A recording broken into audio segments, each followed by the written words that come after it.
Hey everyone, welcome to the show, episode 55, State of Origin Review. So footy is back, folks. What an epic game it was, the State of Origin game between Western Australia and Victoria last night at Optus Stadium in Perth. It was a cracker of a game. Really high skillful game for so early in the season. Players, this is their first sort of proper hit out in a proper game, with the amount of stars and talent running around that field. It was pretty good level of football, very high standard. Let's talk about what happened. So, Victoria and Western Australia have given the AAMI AFL State of Origin the shot in the life it needs as a long-term revival of the State of Origin is here, and it's here to stay. So it's had a really positive review from the AFL. It sounds like it's going to stay for long term. And we'll talk about a bit that once we sort of wrap up the end of this, what could be next for the State of Origin. But yeah, it was a great clash at a sold-out Optus Stadium, and end up with the Big V winning by 24 points. So 4-goal win for the Big V over a very valiant WA side that gave it a really good fair crack. So I have to admit they did quite well. And we'll talk about, so the Victorians were able to secure the Polypharma Cup with the final 3 goals of the game. WA's spirited performance ensured the match was a thrilling exhibition of State of Origin football, with the visitors, the Big V, prevailing with 18 goals 17, 125 to 15 goals 11, 101. So the Vics were a bit rusty in front of goal, and Western Australia managed to do not too bad. But Big V went on to win the game, and the margin was just cut to 6 points deep in the final quarter after a 4-goal run from the Western Australians, which ignited the home crowd at Optus Stadium. But Victoria responded as it had all night, with superstar Geelong champion Patrick Dangerfield kicking a crucial goal from 50 metres out on the run before Caleb Sarong and Zach Merritt sealed the result. So, Zach Merritt, obviously Essendon's superstar, and Caleb Sarong, Fremantle superstar, playing at home, or playing in WA for the Big V. So, he obviously, knows that stadium quite well. The return of State of Origin was a success, and the contest was, pretty heated at times. Quick amount of play that was played between the forwards and the backs and the mids. So I think the ball was moving around very fast for a game this early in the year, and some players were left with some injuries. And also, the lead up to the opening round with Jacob Wadering was taken to hospital with rib and shoulder concerns, which is a clash early in the first quarter. Mitch Georgiadis landed on him in a marking contest, and he was stretchered off. And just reading this morning, it's not nothing. He's been cleared of major injuries. So and also WA trio Mitch Georgiadis, Sam Taylor and Calamachi all withdrew from the game early. I think Calamachi had quad issues. It does say hamstring issues here, but I think he hurt his quad. I know Mitch Georgiadis and Sam Taylor both left early with hamstring issues, just soreness. So I'm not sure if they pulled one, or we'll find that out with scans later in the week. But WA working pretty hard. They lost Mitch Georgiadis, which is one of the centre forwards who looked pretty good early in the game. Sam Taylor, the key defensive defender, either playing at centre back or full back, he's a big out as well, along with Calamachi. So for them to stay within the game after losing those 3 guys is pretty hard. Also, with Jacob Waring going down, the Carlton superstar defender going down, he did they didn't struggle, sorry, even though they lost a key defender. They had Sam Collins come in and take that role. As we mentioned off the bench, lucky they had him in the team, so he come in and slotted in that role very nicely, to be fair. And also the Brownlow medalist, Matt Rao, the Gold Coast superstar, finished early with a finger concern. So yeah, he may have just sprayed a finger, whether it's in a marking contest or not, it could have fell on it, could have did anything. So we're not too sure what's going on there. But yeah, just a finger concern. So I don't think he's broken a finger, but yeah, just left the match early. So a couple of little injuries as for the teams. And yeah, so yeah, Port really rely on Mitch Georgiadis. GWS have had a few injuries with Tom Green going down, different position. But like Sam Taylor being a key defender.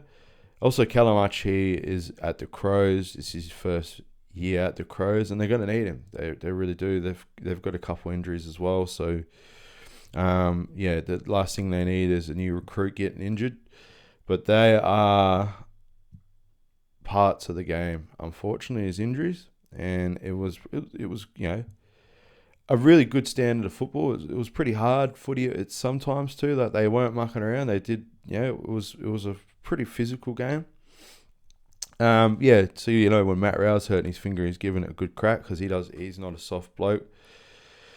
So yeah, but in a full team of stars, it was GWS defender Lockie Ash who won the EJ Wetton medal as Victoria's best player with 25 touches from him. And also Nick Dacos, who had 38 touches, 7 clearances, and the captain of the Victorian side, the Western Bulldogs superstar, Marcus Bontempelli, 30 and 10 marks, also star. And Dacos, I'm pretty sure, had Nick Dacos, the Collingwood superstar. I'm pretty sure he had 7 or 8 score involvements, so he was linking up with play. Such a dangerous player. So they really rated Lockie Ash's performance for him to win the medal. He was running off the halfback. Did a lot of work, sort of the GWS halfback. For the Vics, I thought he did quite well. Had 25 touches, but that they'll coast to coast type touches, and also did a shutdown role off the half forward, off the half back with the WA half forwards. Like your Charlie Cameron or your Cozzy Pickett. I think he was running between all those sort of players, and it shows you how much they value the defender who won the EJ Witten medal. So it was a bit of a surprise, but yeah, Lockie Ash, well deserved, did a great role.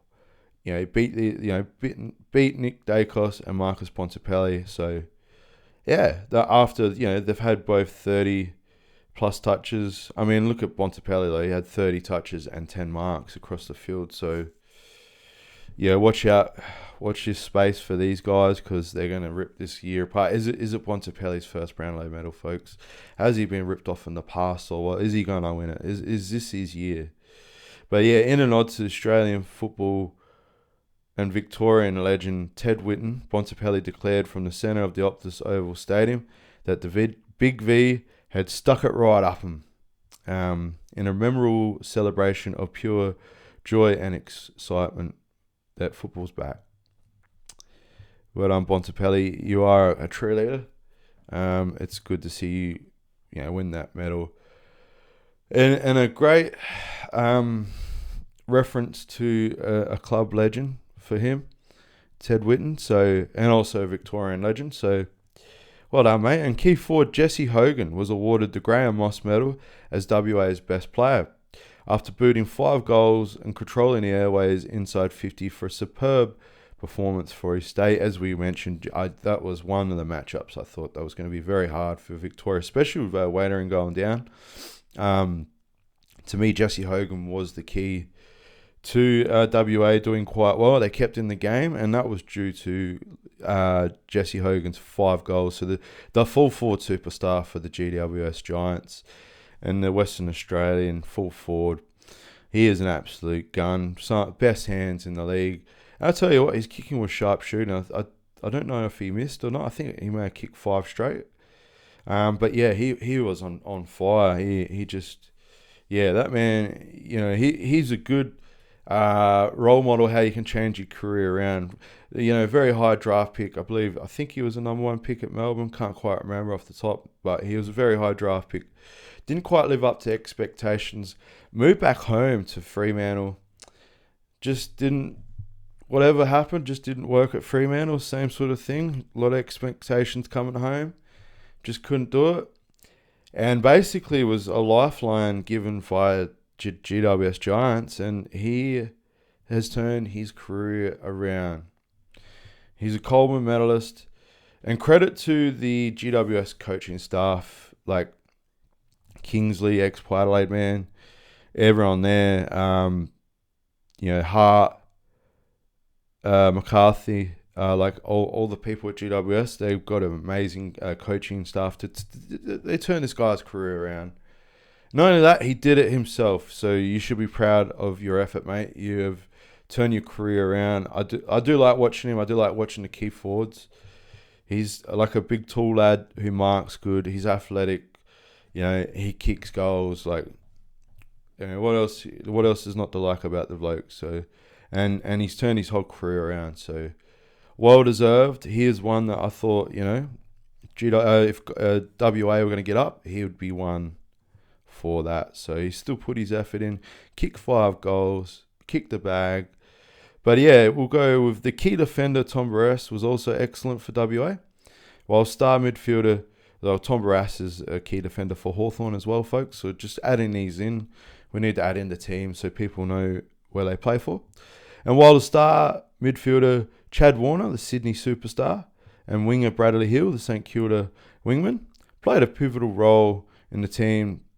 Looked really good when they were running the ball coast to coast with a bit of pace. So yeah, as I mentioned, I think I did say the wingman yesterday were going to play a good role. I actually thought, Chad Warner's was their best midfielder. But yeah, Bradley Hill and Jordan Clark off that wing, they needed to really run hard and run and give it a good crack, because they're playing on some absolute supreme talent. And you know what? They rose up and they helped their team. So, but it was billed as a bit of a David versus Goliath, as WA targeted the fast and physical start to keep the star-studded Victorians at bay. I mean, WA started on a house on fire. They got early good ruck taps in and given their midfielders first possession of the ball, which is what we really needed. They were going quite well early, with Warner snapping the opening goal of the game, and Oregon added a second a minute later as the Sand Gropers. That's the WA's name. Capitalised on the ball with the first 15 disposals of the game. The Victorians didn't touch it, so that they come out to play, folks. It looked like they were going to come out and absolutely show it up to the Vics, but it took the Vics a little bit to gel. That little bit of understanding where your teammate's going to tap it to or run, or where the speed that they come at. So, but yeah, they were looking quite good. It gave the WA crowd a bit of a pump up, got them going. But I tell you what, didn't take much for the Vics to come back, folks. They were slick. Their kicking skills got them to the foothold of the game and allowed them to steadily come back after becoming a major weapon as the Dacos danced around water and pinpointed Bontempelli inside the 50. So, come on. You got Dacos to Bontempelli. What else do you need to say, folks? But yeah, some of the skill in the game was breathtaking and intensively. It was also a feature early, with the Victorians working their way back and also ahead before Waitering was taken off the ground following his collision with Georgiadis, as we mentioned. He got stretched it off just as more of a precaution. Yeah, just with his shoulder and ribs, I think was the main concern. So yeah, he's all good. He's got the all clear. Just yeah, a bit of precaution. Um, yeah, so that one is there. But yeah, when Essendon superstar Merritt and Brisbane superstar Hugh McCluggage kicked back-to-back goals deep in the quarter. So McCluggage was working hard off that wing as well. He'd run up forward. He is actually probably, to me, he was one of the best midfielders running forward and making himself a target inside the 50, and he kicked goals. It hurt the Western Australians. That was a key aspect of the game, I thought. So McCluggage is not, he doesn't muck around. He is a hard worker. So, but yeah, deep in the first quarter, the visitors had a 20-point lead at the first change, doubling Western Australians inside 50s 21-10 and getting on top of the contests with 38-28. So they had more contested possessions.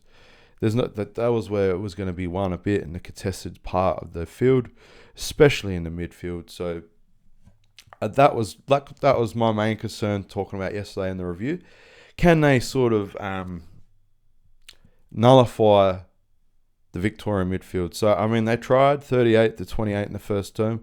It was they tried. Like I said, they had 15 disposals before the Victorians really got a touch. So they capitalised, but it just wasn't enough. So early on. But in the second term was full of momentum swings, as both teams enjoyed time on top and combined for 10 goals in a thrilling exhibition of state origin footy, with WA cutting the margin to 9 after Warner burst out of the middle and set up a goal for the Brisbane small forward superstar Charlie Cameron.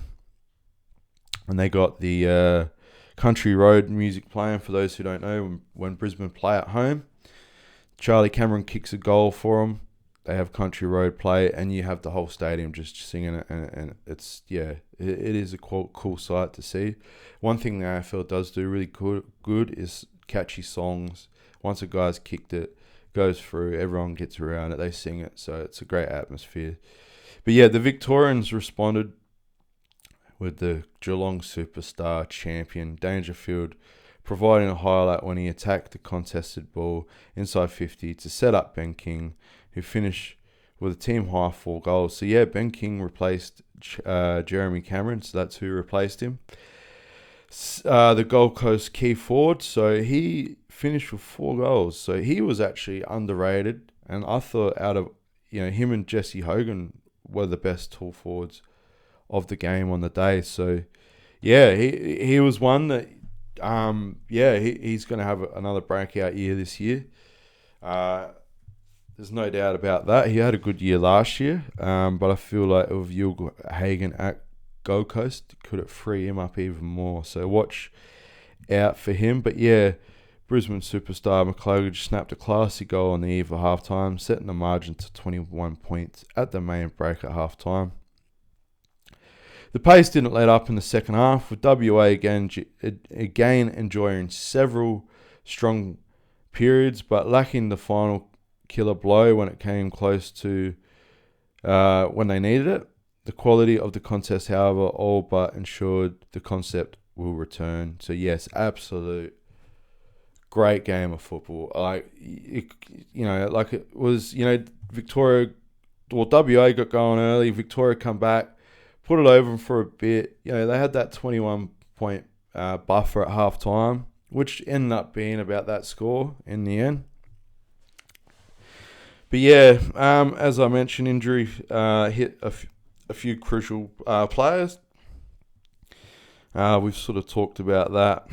But yeah, Georgiadis was waiting by the boundaries to Adelaide superstar Georgiadis was on the boundary to be checked and also he was ruled out then. So, yeah, hamstring awareness, Sam Taylor. I've covered it all. Matt Rowell, we've already talked about that. But yeah, so no one wants to see injuries. New rules were in early this year, so we get to see what they're like.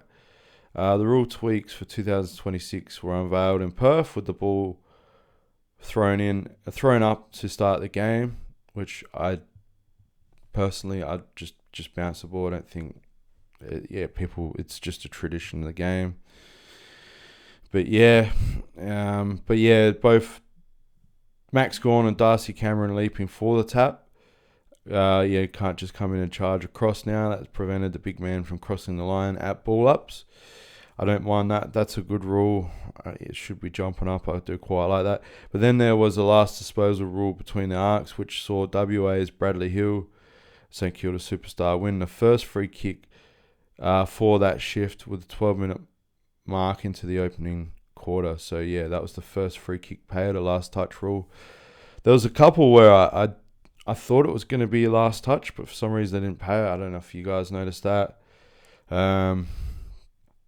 But yeah, there was just a few little, it's just throw the ball in. Unless it's deliberate, I don't think they needed to change it because most times it's just the same thing anyway.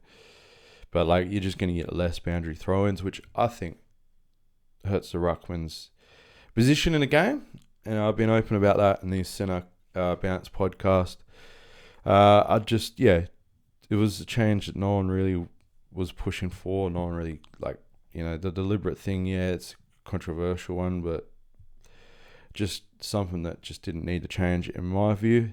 But they've done it, and it's only a small tweak to the game, so it's not the be-all and end-all.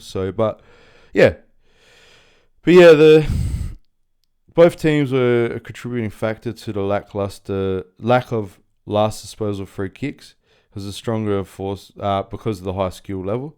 So that they you might see it more in the other games because these are the best of the best players, which don't make many mistakes. So the stronger enforcement of the stand rule did not create as many 50 meters penalties as expected. But I mean, how's it more stronger? They've got to stand around the contest now, 5 meters away or whatever it is now. You're not going to notice much change because that thing was just sort of there anyway. From a perspective of you can't. Most players just stopped or walked out of the contest because they don't want to be in the way of it. So or be called as a free kick. So don't think you're really going to notice much of that change personally. But Patrick Cripps gave away the most obvious example, reaching and not standing completely still in the centre square during the second quarter, contributing to an easy set shot for a goal for Tristan Cherry. So that's the one thing as well. So the Carlton superstar Patrick Cripps and obviously Tristan Cherry from the Kangaroos, the ruckman. I don't like easy goals given in a game. I think 50 meters were created to reward someone for it's a penalty. It's to me, a penalty is something that you have to deserve, not just be. It's to me, it's such a say if this game was just or any games decided by a pretty weak free kick like that, I think it just diminishes the game. But it's just something they want to enforce. I understand that, but also, people have the right to look at it that way too. I think it's one of those things. It's there's probably a few free kicks that are soft, and you just go, okay. But that's one where I feel a 50-meter penalty is a bit it is a lot for such a little thing. So, and I the comparison for that, they should earn it, not be sort of given something very easy. So it just, to me, it diminishes the game a bit. But that's how it is, and they're not going to change that for a while till people, I guess, get upset about it. So, or it costs the game and everyone starts talking about it, and it continues to cost certain games where you go, well, it's going to happen sooner or later. And I just feel, we want to make the game the best we can. They were 50 meters were designed for that specific reason that it's a serious free kick. So. But Zach Butters, he was entertaining. He was in one of the most entertaining passages of play when the game came. So, Zach Butters is the guy behind me, Port Adelaide superstar. Please stay, mate. Please sign that contract and be a one-club man. But, look, he got to go play for his home state. Yeah, but yeah, halfway through the first quarter, when Aaron Norton was chased down by Zach Butters and a brilliant defensive act, this man, he's a cheeky man. Look at him. Look at the man. He doesn't muck around. He sparked a scuffle, and that highlighted just how serious these players were taking it. With WA pair Luke Jackson, Mitch Georgiadis, who got in Butters' face, ending with the power pair in a tangle, and forgetting for a moment that they were Port teammates, so they play with each other. This man just plays with so much passion. He is, good on you, Butters, mate. He is, you gotta love that man. But yeah, he got, he had a great passion for the game, and he was one of the most passionate Victorian players in the game, with a series of scruffles that broke out throughout the game. So not only that, he got into more scruffles. He was toe to toe with a man that was about nearly, a foot and a half taller than him. So Tom Barras, the Hawthorn key defender, big boy, he's a big lad. Yeah, just got one-on-one with Butters, and they're just going at it. Bit of a scuffle. I do like a bit of a scrap like that. I like the passion. Butters, if I tell you what, if a lot of players played with his heart, they were bigger than him. Geez, watch out. But yeah, it was embraced by all the players in a meaningful way too. So there was nothing dirty or out of character. I think that's good for the game. I think the lads just getting a little bit of scruffle, just a little bit of, nothing bad, just, a few words. It puts a bit of drama into the game. These guys are out there running hard. It just, Butters with a cheeky little grin, just getting a big bloke and trying to, and then, Barras coming back at him, saying, you're only a little fella, just remember that, and they just go on sort of toe to toe like that. I absolutely loved it. I think it was just set up the game. Everyone gets, and it got other players into it. They're trying to trying to tell them both calm down as they're going sort of at each other. It was just, how could you not enjoy that sort of part of the game? That's what you people want to see. There was no dirty stuff that happened. It was just a couple of men just being men. So, and I don't think the AFL will have no issue with that. I think it just adds to the drama. They're out there pushing it hard, representing their state. They're passionate. That's what you want, folks. You want you go there to watch a game of state origin. You want them to go there trying. This is a contact sport, and it's physical, and that's what people go there for. That's what our game is built on. In fairness, nothing was dirty. I think that's the point I need to pull across. It was clean. It was a good physical game. And they just wanted to win the ball. So that's what matters at the end of the day.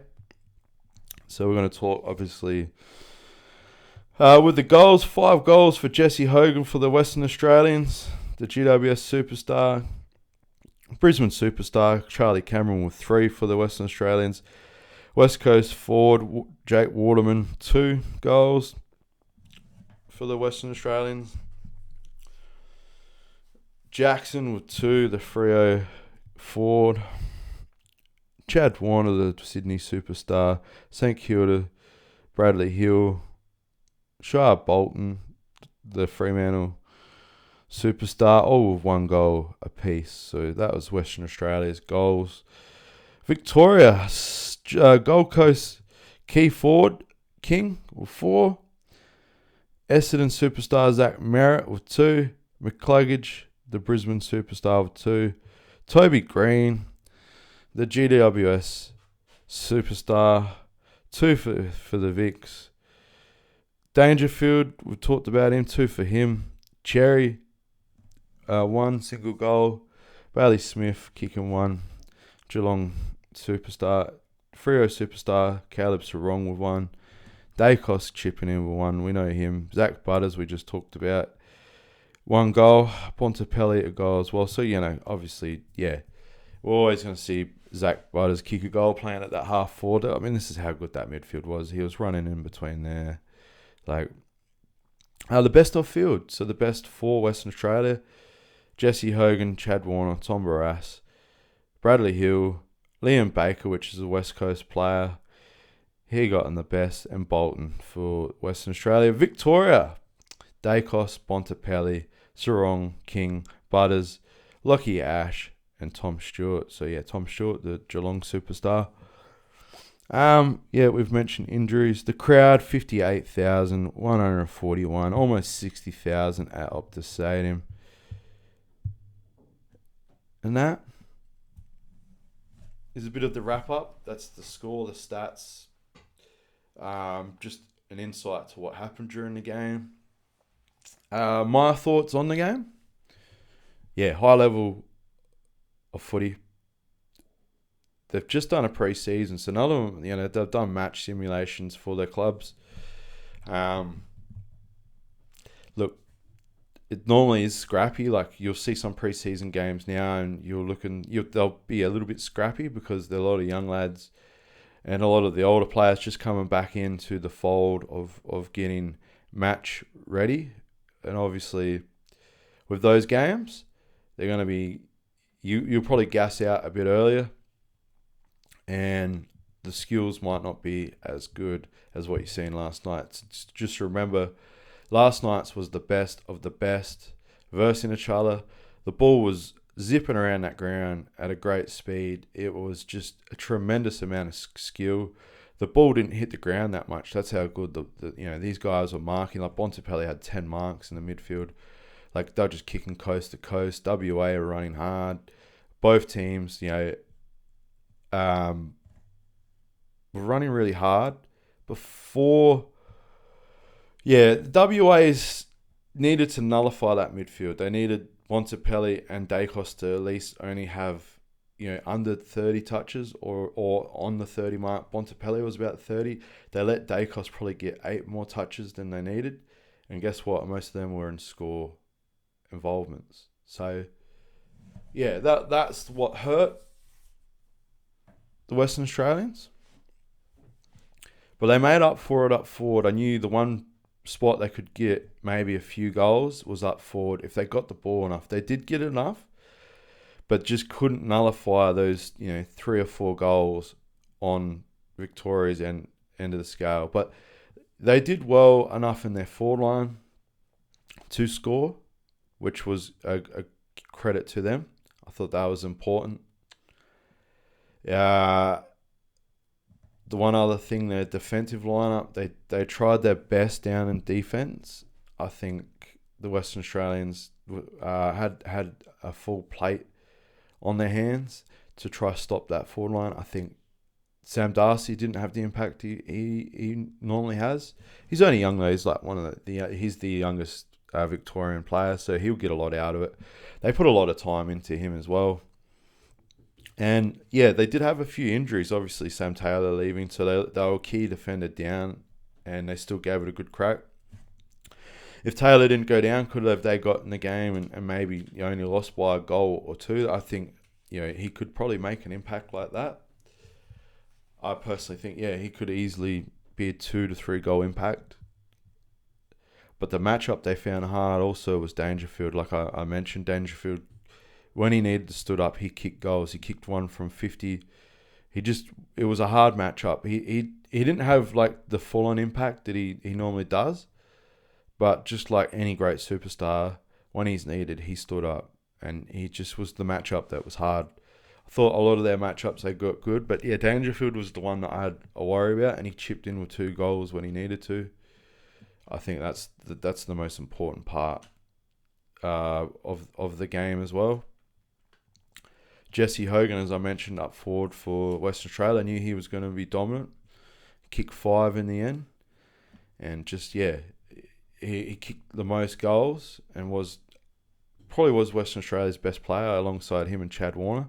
I thought Chad Warner gave it a red hot crack in the midfield, the Sydney superstar. I thought, He tried really hard.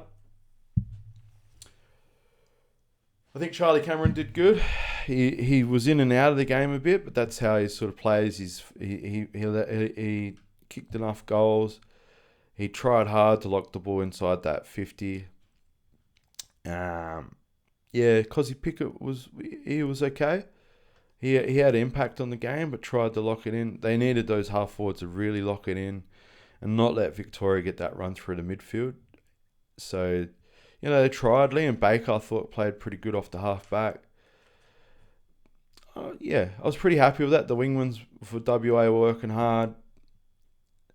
The ruck, we're not really talked much about the ruck. I thought the ruck was quite even, actually, when I think about it. I thought all the teams' ruckmans gave it a good crack. Like I thought it was a great contest of rucks. I think that they all, to me, they're all pretty even. I think Gawn had his moments. Darcy Cameron had his moments. Tim English had his moments. Christian Cherry had his moments. He kicked a goal. I thought that was there's sort of those ruckmans. They're all do something special in their own right. Luke Jackson with a pinch hit in the ruck as well. They all did a little bit of something, and there was no standout to me oh wow, he was just dominating the ruck. So from a ruck aspect, I thought they all chipped in. I thought actually the Western Australian ruckmans did quite well. Actually, to be honest, they put a lot of the first ball gives to the Western Australia midfielders early, and then once the Vics got into a bit of a mode to go, they went. So took them. They were a bit shocked at first, and then once they got their hands on the ball, they were pretty hard to stop. They were linking up play quite good. The hard part, like I mentioned, the star midfielders like Zach Merritt from Essendon coming off that bench for Victoria. Caleb Sarong as well, they're swapping absolute guns in. That was, to me, where they had the nullifier. It was hard. Lockie Ash just running the ball off the half-back for the Vics as well. He was hard to stop, and one player that they needed to lock in. Should they put a run with player on Dacos or Bontempelli? The problem is one of them are going to break loose, and they both broke loose. So, but I feel like the WA midfielders weren't really a lockdown midfielders. Stephen Kililio tried. I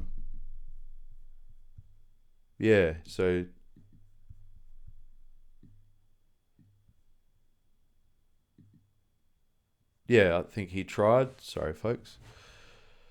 So he gave it a good crack. And